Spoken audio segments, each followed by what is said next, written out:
আপনার যা কথা বলার ওনার সঙ্গে তাড়াতাড়ি বলবেন, বেশি দেরি করবেন না কিন্তু, কারণ এখন ওনার সঙ্গে কিন্তু কারো দেখা করা বারণ। শুধু আপনি বলেই দেখা করতে দিচ্ছি, অন্য কেউ হলে অ্যালাউ করতাম না। Thank you. যান, ওনাকে নিয়ে যান ভেতরে। আসুন।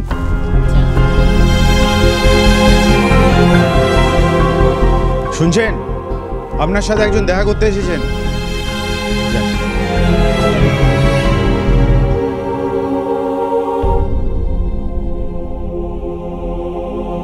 কেন এসেছো তুমি এখানে?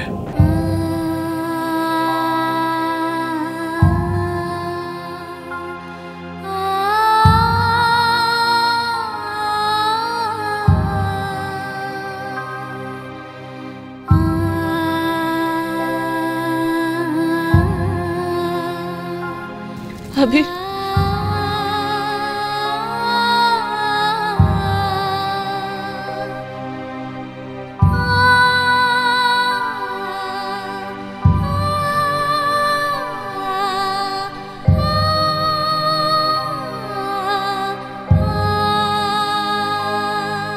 বেগম,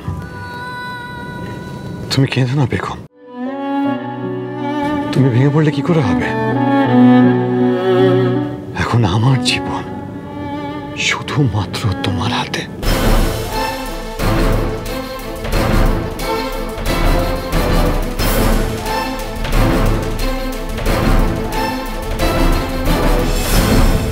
তোমার এক্স্যাক্টলি প্ল্যানটা কি আবির? তুমি পুলিশকে সব সত্যি কথা বলবে, আর তারপর ওরা আমাকে অ্যারেস্ট করবে। মানে? হ্যাঁ বেগম, এটাই প্ল্যান। দেখো, যারা আমাকে ফাঁসাতে চায় তারা সবকিছু প্ল্যান করে করেছে। তাই তুমি যদি এই মুহূর্তে পুলিশকে কিছু না বলো, তাহলে পুলিশের কনফিডেন্স তোমার উপর থেকে চলে যাবে। ওরা নিজে তদন্ত করবে আর তারপর আমাকে অ্যারেস্ট করবে। আমার নাম তো আসবে। আর তোমার কথা অনুযায়ী এই মুহূর্তে আমাকে কেউ বাঁচাতে পারবে না, আমাকে অ্যারেস্ট হতেই হবে। তার চেয়ে বেটার তুমি কথাগুলো পুলিশকে বলো, ওদের কনফিডেন্স তোমার উপর থাকুক, তারপর তুমি আমাকে বাঁচাতে পারবে। তুমি এসব কি বলছো আবির? ওরা তোমায় থানায় ধরে নিয়ে যাবে, জেলে ভরে রাখবে। আমি এটা কি করে হতে দেব? বেগম, তোমার উপর বিশ্বাস আছে, ভরসা আছে, আর আমার বিশ্বাস তুমি আমাকে নির্দোষ প্রমাণ করতে পারবে।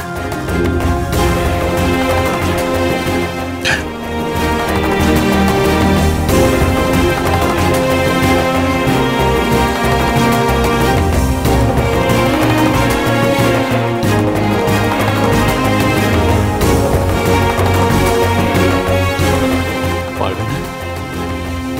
তুমি পারবে না আমাকে বাঁচাতে? পারবো আবির, আমি আমার সবটা দিয়ে লড়াই করবো, কিন্তু আমার একটাই কষ্ট, একটাই ভয়, বাড়ির মানুষগুলোর পাশে কিভাবে দাঁড়াবো। ওরা তো আমাকে মন থেকে ঘেন্না করতে শুরু করেছে। বুঝিয়ে বলো, সবাইকে বুঝিয়ে বলো বেগম, যে তুমি যা করেছ আমাকে ফাঁসানোর জন্য নয়, আমাকে বাঁচানোর জন্য করেছ।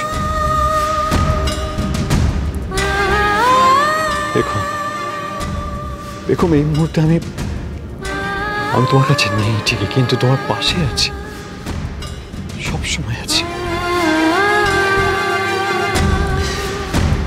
এই লড়াই শুধুমাত্র আমাকে বাঁচানোর জন্য নয়, একটা বৃহত্তর স্বার্থ আছে ঘটনার সাথে, আমাদের সাথে সাথে ওটা দেশের সঙ্গে যে চক্রান্ত হচ্ছে, সেই চক্রান্তের জালকে ছেড়ে কালপ্রিটকে ধরতে হবে, তাকে শাস্তি দিতে হবে। বেগম, তুমি ভুলে যেও না, তুমি শুধুমাত্র চৌধুরী বাড়ির বোন না, তুমি একজন জার্নালিস্ট। তোমার দায়িত্ব আছে, তোমাকে ফাইট করতে হবে। তুমি পারবে বেগম, পারবে।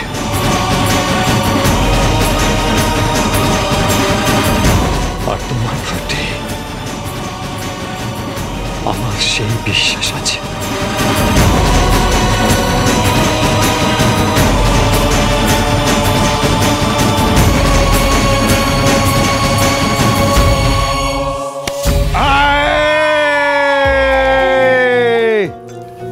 Cheers!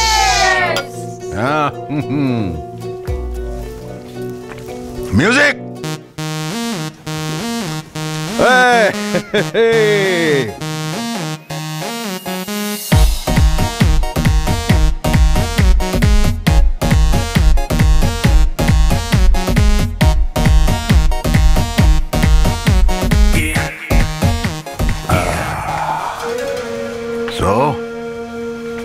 আবির চৌধুরী, একবার যখন তুমি জেলে ঢুকেছো তখন সেখান থেকে এত সহজে তো বেরোতে পারবে না। আর আমার লিটল প্রিন্সেসের কি হবে? বেগম, বেগম চৌধুরী। এই তো প্রতিশোধ নেবার সবে শুরু। যখন তুমি একা একা পথে পথে ঘুরে বেড়াবে তখন হবে আসল সেলিব্রেশন। আবির চৌধুরী যখন একবার জেলে ঢুকেছে সেখানে পচে গলে মরবে, and I will make sure of that. বুঝেছ my Begum, my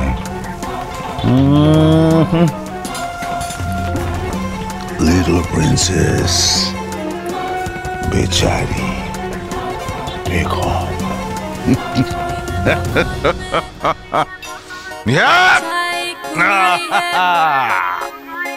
सारे थके बैठ गए पर अपनी पार्टी जारी है।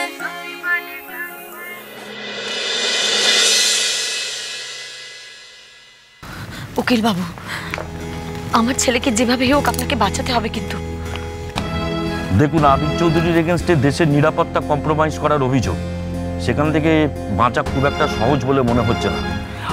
আপনারা বুঝতে পারছেন কেসটার গুরুত্ব কতটা? অতএব এই মুহূর্তে আমি আপনাদেরকে কোনো কথা দিতে পারছি না। হ্যাঁ গো, উনি কি বলছেন? উনি কি বলছেন যে আবিরকে বাঁচাতে পারবে না? বাবু, আপনার সাথে তো এই জন্যই যোগাযোগ করে যাতে আপনি আমাদের ছেলেকে ছাড়িয়ে আনতে পারেন। আপনি তো দেখছি প্রথমেই হাল ছেড়ে দিয়ে বসে আছেন। ওনাকে ভাবতে দাও না, এখনই এত উত্তেজিত হবার দরকার নেই। উকিল বাবু, যা যা দরকার আমরা সব কিছু দিয়ে সাহায্য করব। আপনি শুধু আমাদের সাহায্য করবেন, আমাদের নিরাশ করবেন না। এটাই তো আমার কাজ স্যার। আমি হার্ট অ্যান্ড সোল চেষ্টা করব, বাট এভিডেন্স কি কি পাই সেটা দেখছি, তার উপর তো ডিপেন্ড করছে। কোর্ট তো প্রমাণ চাইবে, তাই না? প্রমাণ বা ইনফরমেশন যাই বলুন, সেগুলো আমি আপনাকে দেব। এই কেসটা জেতার জন্য আপনার যা যা প্রয়োজন সেই সব কিছু আমি আপনাকে প্রোভাইড করব, কারণ অলরেডি আমি এই কেসটা নিয়ে ইনভেস্টিগেশন শুরু করেছি। কোন সাহসে তুমি আবার এসব নিয়ে কথা বলছো বেগম? কি চাও তুমি? আমার ছেলেটা জেলে বসে মরুক? মা, আপনি সব কি বলছেন? আমি আবিরের ক্ষতি চাইবো? আমি ওকে বাঁচাতে চাই। আমি চাই যেন ওর কোনো শাস্তি না হোক। আমি ওর জন্য লড়াই করতে পারবো না মা? সেটাই যদি চাইতে তাহলে আমাদের ছেলেটাকে জেলে পাঠালে কেন? ঠান্ডা মাথায় তোমরা আমার কথাটা শোনো কাকুমণি। আবিরকে ফাঁসানো হয়েছে, আর সেটা জানার পরেই আমি আবিরকে জানিয়েছিলাম। ও খুব ভালো করে জানতো এই কেসটার পরিণতি, তবে এটাও জানতো আমি ওকে অপবাদ থেকে মুক্ত করতে পারবো। এইবার হিসেবটা মিলে যাচ্ছে, তোরা দুজনে মিলেই এটা করেছিস। আমারও মনে হচ্ছিল যে আবির দাদুভাইকে কেউ না কেউ ফাঁসাচ্ছে। কিন্তু কেন ওকে কেউ ফাঁসাবে বাবা? ওর সঙ্গে কার শত্রুতা আছে যে এরকম ঘৃণ্য অপরাধের দায়ে ওকে জেলে যেতে হবে? এটাও কিন্তু সত্যি বাবা। দেখো বেগম, আমাদের আবিরের মতন সৎ ছেলের আবার শত্রু কে হবে? পিসুমণি, বাবা, তোমরা আমাকে একটু সময় দাও। আমি আসল অপরাধীকে ঠিক খুঁজে বের করব।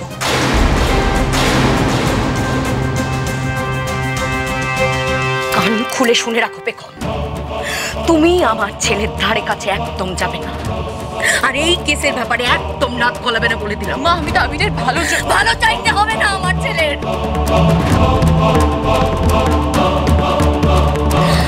তুমি দুনিয়ার ভালো করে বেড়াও, তাতে আমার কোনো মাথা ব্যথা নেই বেগম, কিন্তু আমার পরিবারের ধারে কাছে তুমি আসবে না।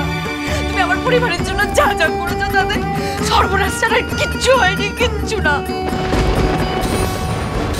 করো। সব সময় মাথা গরম করাটা কোনো কাজের কথা নয়। মাথাটা একটু ঠান্ডা কর না। আমাদের কারোরই মানসিক অবস্থা এখন ভালো নেই। সবাই তো মাথা ঠান্ডা করে শোনার চেষ্টা করছে বেগম কি বলছে। বেগম কি বলছে সেটা শোনা দরকার। এই দেখ আমার কথা শোন। আবির যদি জেনে বুঝে জেলে গিয়ে থাকে তার পিছনে নিশ্চয়ই কোনো উদ্দেশ্য আছে। সেটা আমাদের জানতে হবে তো। কি ওকে বলতে দে। পিসিমণি, তুমি অন্তত মাকে বোঝাও। আমার কথা যেন মা শোনে। আমার অনেক কথা বলার আছে।